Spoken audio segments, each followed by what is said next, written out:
అట్లనే చూసుకున్నట్టయితే ఈడీ నుంచి వైఎస్ఆర్సీపీ మాజీ ఎంపీ విజయసాయిరెడ్డి గారికి నోటీసులు వచ్చినాయి. ఈ నెల 22 తారీఖున విచారణకు హాజరు కావాలని, దేనికంటే లిక్కర్ స్కామ్లో. మరి హాజరయ్యే అవకాశాలు ఉన్నాయంటారా, లేకపోతే ఏంటంటారు? అసలు నెంబర్ ఇస్తాను, వారిని అడగాలి మీరు. నన్ను అడిగితే హాజరయ్యే అవకాశం ఉందంటే నేను ఒకటి చెప్తున్నానండి. సరే, ఆయన ట్వీట్స్ ఎట్లా ఉన్నాయి, విజయసాయి రెడ్డి గారు వ్యక్తిగతంగా కలిసినప్పుడు చాలా గౌరవంగా మనుషులను చూసే వ్యక్తి. నేను నా అభిప్రాయాన్ని అన్లెస్ అన్ని వస్తే మార్చుకోవాల్సిన, ఈ రోజు కాదు, ఏ రోజు కూడా ఆయన మీద ఏ రోజు అనుచితంగా వ్యాఖ్యలు చేయలేదు. నేను ఏ రోజు చేయలేదు. ఎన్నో వచ్చాయి కదా సార్, గత సంవత్సరం చూసుకున్నట్టయితే ఆయన మీద అభియోగాలు వచ్చినాయి. అది అభియోగాల గురించి మాట్లాడు వ్యక్తిగతంగా. ఇవాళ జగన్మోహన్ రెడ్డి గారు ఏదైతే లెక్కర్ దాంట్లో తీసుకున్నారో, ఆయన తలుపు తట్టేంత వరకు ధనంజయ రెడ్డి గారి దగ్గర నుంచి ఆయన పక్కన ఉన్న మనుషులందరినీ అరెస్ట్ చేయడం జరిగింది. ఇప్పుడు విజయసాయి రెడ్డి గారికి ఆయనకి పట్టలేదు, జగన్మోహన్ గారు. బహుశా విజయసాయి రెడ్డి గారికి దాంట్లో రాలేదండి. వాషింగ్ మిషన్ నిర్మా ఏదో అంటారు కదా, పాట ఏదో ఉందా, తెల్లని తెలుపు, దాంట్లో బీజేపీతో వెళ్ళొస్తే మీరు ఏమంటున్నారు? ఇప్పుడు కొంతమంది ఇప్పుడు ఆయన కనుక బీజేపీకి వెళ్ళొచ్చుంటే అసలు ఈ నోటీస్ వచ్చి ఉండేది కదా, తూతూ మంత్రంగా ఉండేది. అంటే ఇప్పుడు ఆయన ఆల్రెడీ మాట్లాడారు, బీజేపీ హిందూ ఏదో మాట్లాడుకున్నారు కొత్తగా, మనం ఆల్రెడీ గ్రౌండ్ ప్రిపేర్ చేసుకున్నారు. అంటే వెళ్తున్నారనేది ఆయన అడగాలి. బట్ ఆల్టర్నేటివ్ ఏం చేస్తారని ఆయన వెళ్ళి చంద్రబాబు గారి పక్కన కూర్చునే పరిస్థితి లేదు. కానీ ఇప్పుడు ఇంకొక న్యూస్ కూడా వస్తుంది కదా సార్, వైఎస్ఆర్సీపీ నుంచి వెళ్ళి 3 ముఖ్యులు బీజేపీలోకి వెళ్తున్నారని చెప్పేసి. ఏమండి, మోడీ గారు ఆశీర్వచనం ఎప్పుడు జగన్మోహన్ రెడ్డి గారు కూడా ఉంటుందని నిర్మలా సీతారామన్ గారు చెప్పారు. సొంత పుత్రుడిలా చూసుకుంటాం మేమని గట్టిగా 2 సార్లు గవర్నర్ నిర్మలా సీతారామన్ గారు అవమానించదు. మీరు ఆవిడ చెప్పిన తర్వాత మీరెవరు మాట్లాడతాను, నేనెవరు మాట్లాడతానికి? సార్ ఇప్పుడు ఉంది కూటమిలో ఉంది, కూటమి వదిలేండి, బయట కూటమి లోపల కూటమి, అది అందరూ ఒకటే. ఆయన ఆదాని గారు ఊరుకోండి, ఇవన్నీ బయట కూటమండి. అంటే మోడీ గారు ఆశీస్సు లేకుండానే చంద్రబాబు నాయుడు గారు జగన్ గారు ఒక్కడే అరెస్ట్ చేయించారా? 53 రోజులు సౌత్ ఇండియాలో స్టాల్ వాట్ లీడర్గా ఉన్న చంద్రబాబు నాయుడు గారిని కొన్నప్పుడు చక్రం తిప్పి బీజేపీని కూర్చోబెట్టిన చంద్రబాబు నాయుడు గారు అరెస్ట్ చేయించేది జగన్ గారికి కోపం ఉంటుంది. చీటీ మాటి తన్ని చాలా దుర్మార్గంగా ఏది చెప్పకూడదు తిన్నవాడు సిగ్జూర్ అవమానిస్తానికి బాధ ఉంటుంది. దాని వాళ్ళు వాడుకుని ఉంటారు. కేంద్రం ఆదేశాలు లేకుండా జరుగుతున్న సర్వం దంచేది అదానీ గారు అండ్ కంపెనీ. అంటే ఇటు టీడీపీకి సపోర్ట్ చేస్తుంది, అటు వాళ్ళు ఆడుకుంటున్నారండి. అవసరం ఉన్నప్పుడు ఆడుకుంటారు, తొక్కేస్తారు, అవసరం లేపుతారు. అయినా మోస్ట్ ఒబీడియల్గా లాయల్గా ఉన్న జగన్మోహన్ రెడ్డి గారిని పోగొట్టుకుంటారు అదానీ గారు అండ్ కంపెనీ. రాజకీయంగా పోగొట్టుకుని సిద్ధం, ఎందుకంటే వాళ్ళ పార్టీ లేవగానే వీళ్ళు తొక్కేస్తారు. జగన్మోహన్ రెడ్డి గారిని వదలరు, తెలుగుదేశాన్ని వదలలేదు, టీఆర్ఎస్ని ముబ్బు స్థాపితం చేస్తారు. అన్నాడీఎంకి మొక్క చెక్కలు చేశారు, జనజాలు తెలిసి కేసులు పెట్టి కలుపుకున్నారు. డిఎంకి ఒక్కటే కొరగా ఉంది, దాంట్లో కూడా కుటుంబంలో చిచ్చులు పెడతాను రెడీ అయిపోయినాయి అంటే అప్పుడు దాని కుటుంబంలో రెడీగా ఉన్నారు. ఇప్పుడు కకావికలు చేసేసి భ్రష్టు పట్టించేసి అదానీ గారు ఈ దేశాన్ని శాసిస్తారు అండ్ కంపెనీ. అదానీ గారిని అర్థంగా దాష్యం చేసేవాళ్ళు. అంటే ఇప్పుడు వాళ్ళ పార్టీ పైకి రావడానికి ఈ పార్టీలన్నీ ఏదన్నా పిచ్చి భ్రమలో ఉన్నారేమో జగన్మోహన్ రెడ్డి గారి పార్టీ బ్యాచ్. మిమ్మల్ని కూడా వదలరండి. జగన్మోహన్ రెడ్డి గారు అనే వ్యక్తి ఈ దేశ చరిత్రలో, రిపీటింగ్ అగైన్, ఆ రోజు సోనియా గాంధీ గారు ఈ దేశ చరిత్రలో జగన్మోహన్ రెడ్డి గారు ఒక పత్రికలు ఇంక్లూడింగ్ ఈనాడులో సండేనా ఈ దేశంలో ఈ పెట్రోలియంలో మమ్మల్ని రాష్ట్రాలను దోషులుగా చేయడం మొత్తం దొబ్బేస్తుంది, అంటే మొత్తం చేసుకుంటున్న కేంద్ర ప్రభుత్వమే పెంచేసింది, మేము కాదని చెప్పి ప్రకటించే దమ్ము ఏకైక ముఖ్యమంత్రి ఈ రాష్ట్రంలో ఆ రోజు ఉత్తర భారతీయ జనతా పార్టీ చేసేదాన్ని. మీరు చేయండి, పత్రికలు ఓపెన్ చేయండి. ఇప్పుడు నేను అనుకున్నాను ఏంటి ఇంత చేశారు, ఏమైనా జరిగిపోయింది. వెంటనే దస్తగిరి గారు కేసుకి బయటకు వచ్చింది, వెంటనే కోర్టుకు వచ్చింది. ఏం చేస్తారు ఇప్పుడు? ఈయన కూడా చంద్రబాబు నాయుడు గారు కూడా అనుకోండి, ఈ రోజు చరిత్రలో అనేక ప్రభుత్వాలు నిలబెట్టింది. ఇవాళ మీరు అవుననుకోండి కాదనుకోండి, ఇవాళ ఆయనే అబ్దుల్ కలాం గారిని చెప్పని అబ్దుల్ కలాం గారిని ప్రెసిడెంట్ చేయడంలో ఒక ముఖ్య పాత్ర పోషించారు. గుజరాల్ గారిని, దేవగౌడ గారిని, మిగతా ఎవరిని తీసినా ముఖ్య పాత్ర పోషించింది చంద్రబాబు నాయుడు గారు.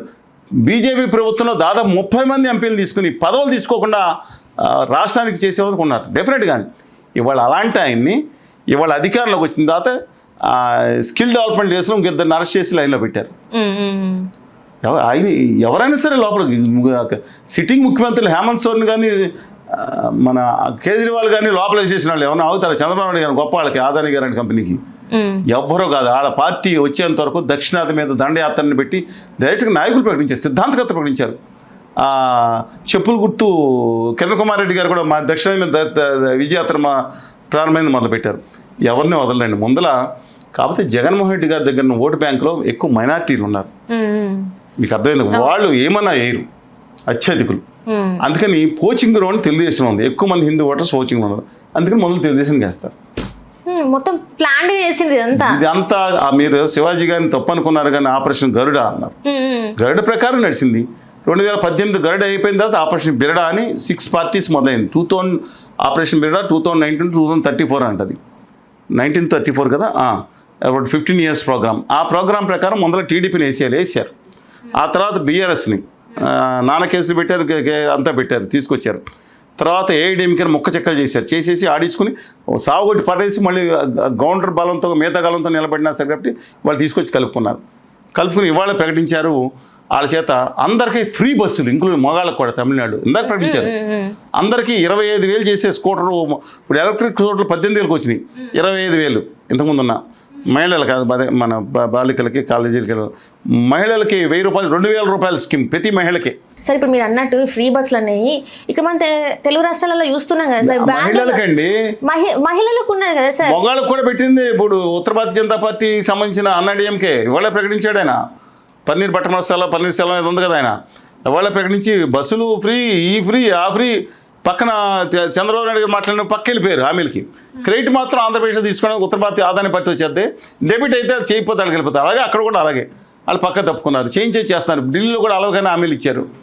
అందువల్ల ప్రజలకి ఇలా చేసుకుంటూ వెళ్ళిపోవటం అనేది భవిష్యత్తుకు అనేది చాలా ఇబ్బందికరం జరుగుతుంది. మీరు అన్నారు బీజేపీ ఇట్లా ఉందని. ఇప్పుడు మహారాష్ట్రలో చూసుకుంటే మున్సిపల్ ఎలక్షన్స్లో చూసుకుంటే అక్కడ విజయ్ దుందుబి మోగించేసింది మొత్తం, అసలు వాళ్ళే వచ్చేసిండ్రు. మరి దాన్ని ఏమంటారు సార్? 89 స్థానాల్లో బీజేపీ నెగ్గగా 28, 29 శివసేన ముక్క చెక్కలు చేసి లాక్కొచ్చారు కదా ఏకనాథ్ షిండే, ఆయనకు వచ్చింది. రెండింటి కలిపి 214 ఏదైతే ఉందో అది దాటిందని. ఎస్, ద క్వశ్చన్ ఇది first time in the 30 years. అవును సార్. శివసేన బాలాసాహెబ్ ఠాక్రే ఆయన ఆధిపత్యంలో ఉండగా బాంబే మహానగర్ మున్సిపల్ పాలిక ఏదైతే ఉన్న పాలిక వచ్చిందో ఇవాళ వరకు కోల్పోలేదు. ఇవాళ మొట్టమొదటిసారి. కానీ శివసేన ఉద్ధవ్ బాల్ దగ్గర గుర్తు లాగేసుకున్నారు, సర్వం లాగేసుకున్నారు, నరకయాతన పెడుతున్నారు. అయినా పోరాడి 69 స్థానాలు వచ్చింది, గుర్తుంచుకోండి. మీ హైదరాబాద్ బ్రదర్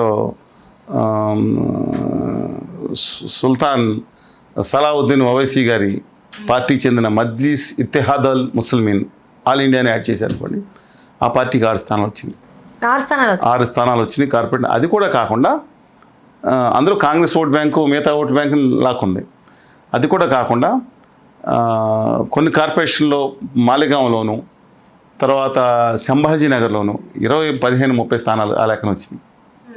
అందువలన సరే జరుగుతూ ఉంటుంది. అందువల్ల వాళ్ళు నెగ్గారని. అధికారంలో ఉంది, ఏది కావాలంటే అది చేస్తూ ఉంటారు. పార్టీని ముక్క చెక్కలు చేశారు. అదపవర్ కాంగ్రెస్ని ముక్క చెక్కలు చేశారు, దీన్ని ముక్క చెక్కలు చేశారు. వాళ్ళ సొంత మేనలు లాంటి వాళ్ళు లాక్కున్నారు.